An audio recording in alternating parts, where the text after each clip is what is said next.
The title Little Women refers not only to young women, but also maybe to the power that women have, little power. Yes.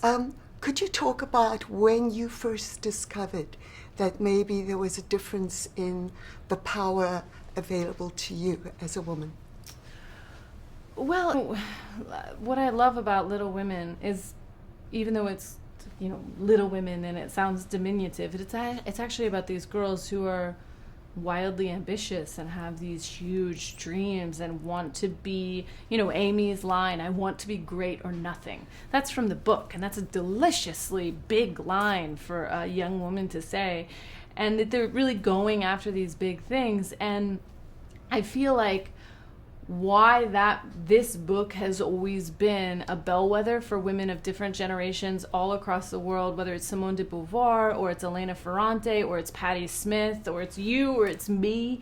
It's because it answers that call that we have within us to be kind of big and epic and achieve great things. And I think I've always gone to that because I feel like I want to spend more time looking up than looking down.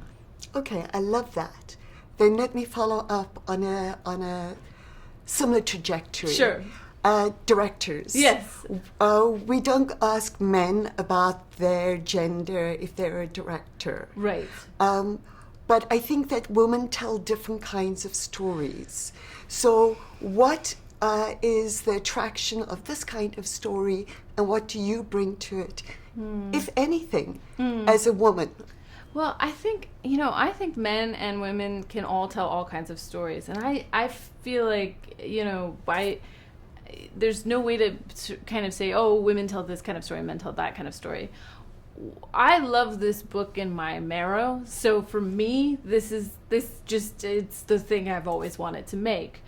But I would say, there's a conversation I have, Joe and Amy have, Saoirse Ronan and Florence Pugh, about art and about writing things down and what makes things important. And Florence, as Amy says, writing them will make them important. Because Joe's saying, who's going to care about the story of domestic struggles and joys? And Florence says, well, writing them will make them important. And then Joe says, no, writing doesn't confer importance, it reflects it. And Florence says, no, that's not true.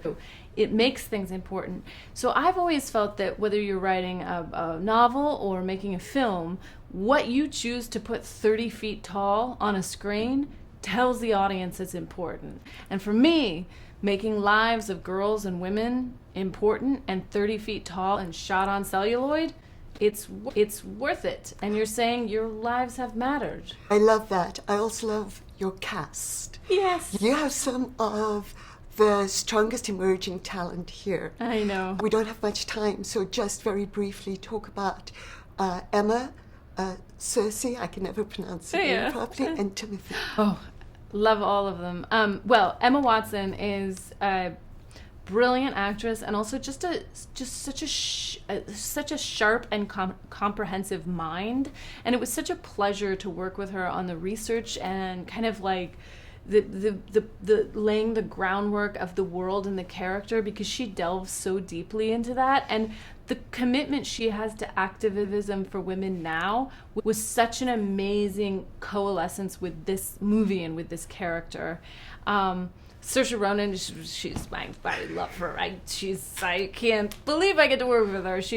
I can't stop. She's perfect. And Timothee Chalamet, it's the same thing. I just think he keeps going from strength to strength, and I'm so lucky that I get to work with him. And he's so alive and creative, and getting to put him and Saoirse with each other is extraordinary. But really, the whole cast, like Eliza Scanlon, who I love so much in Sharp Objects, she's just a baby, she's so young.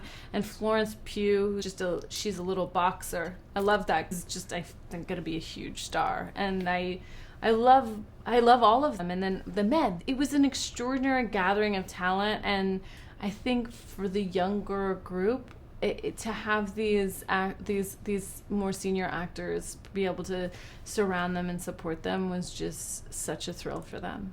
Thank you so much. Thank you. And of course, Meryl Streep. Oh God, yes, Meryl. Of course. Congratulations. Thank you. Thank you so